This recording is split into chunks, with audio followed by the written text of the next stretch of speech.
Oke, terima kasih Mbak.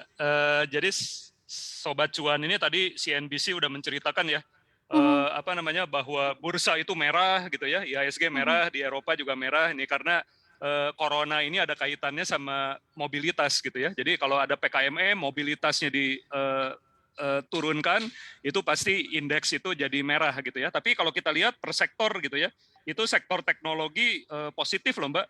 Iya, jadi tahun Mhm, berjalan aja returnnya 884,44% gitu ya. Jadi betul. cukup besar gitu ya sektor Mhm. teknologi karena masyarakat ini hype ya, investor Iya. hype menunggu GoTo gitu ya, GoTo gitu. Mhm, Terus mhm. Bukalapak gitu ya. Yang Bukalapak ini udah pasti akan IPO itu di bulan Agustus. Ya Iya, sekarang kan udah bisa order ya sahamnya gitu. Nah betul. saya disclaimer on nih.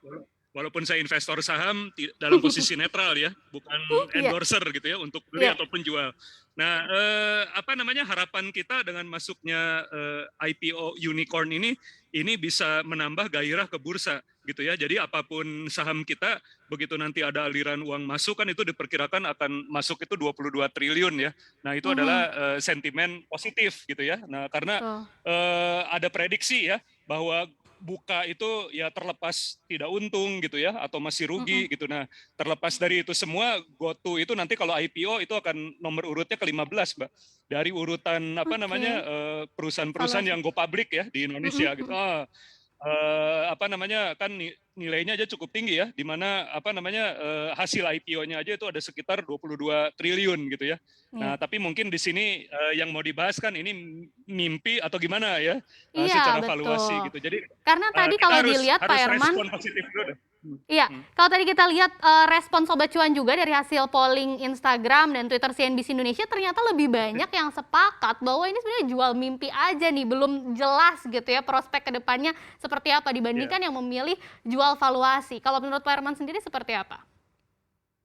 Saya punya hitung-hitungannya gitu ya. Jadi Mhm, hitung-hitungannya itu kan kemarin di public expose-nya Buka itu CEO-nya Buka udah bicara ya bahwa harga iya, saham Buka itu sekitar 750 sampai 850 rupiah. Nah, kalau mhm, kita kan inventor fundamentalis ya.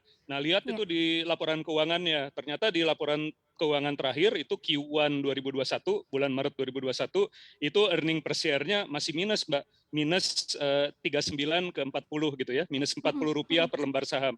Jadi kalau mhm, pakai price earning ratio, dia masih negatif minus 19 sampai minus 21 per iya, lembar saham gitu ya. Jadi kalau pakai pair masih nggak bisa gitu ya. Orang ngelihatnya oh masih negatif gitu. Nah, bagaimana dengan book value of equity-nya? Kita lihat mhm, ekuitasnya Buka itu 1,7 triliun gitu ya. 1,7 triliun terus saham yang saat ini beredar itu mhm, sekitar 8,2 miliar gitu ya. Jadi book value mhm, per share-nya itu 206,7 rupiah iya, per lembar saham ya, book value per mhm, share. Nah, jadi kalau ini mau IPO di 750, 850 itu harganya, value-nya 206, maka price to book value-nya itu sekitar 3,6 sampai 4,1. Jadi mirip-mirip dengan BCA. Padahal mhm, ROE-nya ya, return on equity-nya mhm, Buka itu masih minus 19% gitu ya. Jadi kalau pakai oke, pair dengan PBV ya, cara klasik fundamental gitu ya, ngelihat pakai price earning ratio dengan price to book value ratio itu Bukalapak itu overvalued gitu ya, cukup mahal gitu. mhm, Begitu pula mhm, kalau kita pakai price to revenue ya, price to sales mhm, gitu ya. Jadi kalau revenue-nya aja Q1 2021 423,7 miliar, kita setahunkan itu jadi 1,69 triliun dengan price-nya tadi 750 sampai 850 itu price to sales-nya sekitar 45,73 sampai 51,83. Nah, kalau iya, kita bandingkan Alibaba 5,29 gitu ya, Sea mhm, 24,93, Shopify 51,82, Amazon 4,54 ya, Bukalapak ini jelas masih juga overvalued gitu ya. Nah, jadi iya, kalau secara valuasi cukup mahal, tapi yang dijanjikan oleh direksinya Bukalapak itu adalah traction ya, bahwa Bukalapak itu model bisnisnya dari e-commerce itu akan mhm, menjadi all commerce gitu ya. Jadi mhm, dia kan tadinya segmennya itu di kota besar gitu ya. Nah, dia akan menjangkau ke kota-kota kecil, merchant-merchant di toko di kota-kota kecil di pelosok iya, gitu ya. Itu bisa mendapatkan supply chain barang dari Bukalapak gitu ya. Terus Bukalapak mhm, juga mengakuisisi perusahaan game gitu ya, masuk ke Five Jack gitu ya. Banyak iya, akuisisi juga yang dilakukan. Nah, ini yang perlu kita estimasi, traction-nya ini kira-kira bisa double digit nggak gitu ya, bisa Nah, 50% ke atas nggak pertumbuhannya. Nah itu yang perlu dilihat sama sobat investor gitu. itu yang Eh, pertama simpel sebetulnya pertanyaan, jadi nggak apa-apa nggak nih Pak Herman kalau memang mau memutuskan untuk membeli unicorn atau saham unicorn yang hmm, IPO walaupun masih rugi tadi, hmm, hanya melihat prospeknya? ya. Ya, jadi gini, kalau apa namanya di investasi itu kan macam-macam ya. Kalau pure investasi aja mungkin kita harus berani beli terus nunggu gitu ya sampai nanti ada Mhm, perbaikan usaha.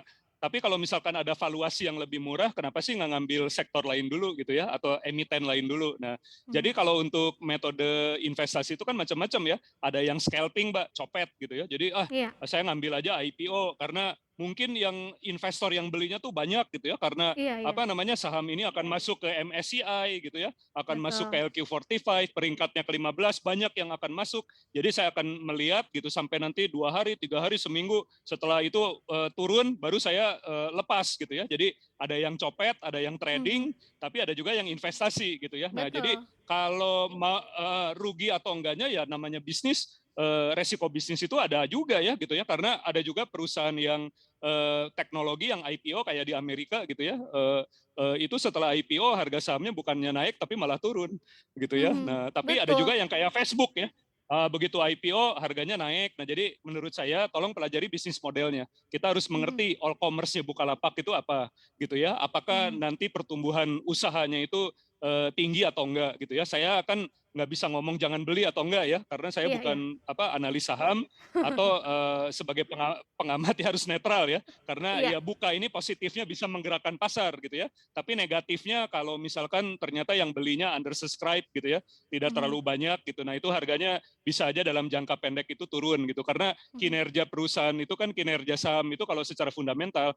harus dilihat dalam jangka waktu yang panjang gitu ya itu iya, pesan dari Warren Buffett nah ya benar. gitu. Jadi Jangan lupa untuk menginstal aplikasi CNBC Indonesia yang tersedia di App Store dan Play Store untuk terus mengikuti perkembangan berita ekonomi dan bisnis terkini.